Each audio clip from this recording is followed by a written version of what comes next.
At Birdlife South Africa, our work is focused on conservation priorities, informed by our regional and international red data assessments. These rank birds in terms of conservation threats and their immediate level of vulnerability. Fortunately, Toyota is supporting this work through the donation of a 4x4 vehicle, which allows us easier access into remote locations.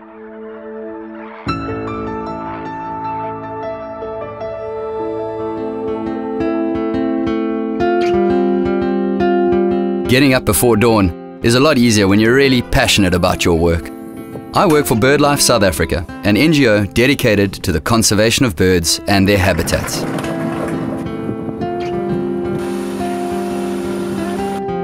As the Regional Conservation Manager for the Western Cape, my focus is on conserving the many threatened species of birds that are listed on the global and national Red List. Recently, a revision of the South African Red List revealed that we have 85 threatened species of birds in South Africa. And that's about 10% of our total 845 bird species that occur here. So you can see we've got our work cut out for us. One of the key ways we achieve this conservation for so many different species is by focusing on the critical habitats and sites that support these birds. And these sites are often part of our important bird and biodiversity area or key biodiversity area network.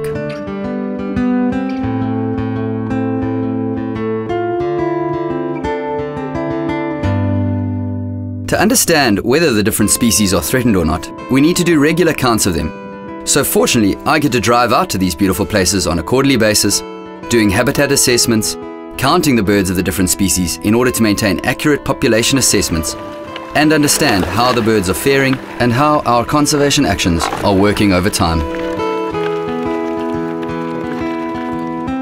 All across the world, many bird species may be falling through the cracks, so the monitoring and information we gather for the Red List really helps us prioritize conservation actions. Species such as the greater and lesser flamingo, great white pelican, and closer to home, the fynbos endemic bird, the Cape rock jumper, are all threatened to varying degrees, and so it's important to prioritize these species and decide how best we can act to conserve them. Raising awareness, conducting advocacy work, and monitoring these species and their critical habitat are all important parts of maintaining the network of sites that conserve them.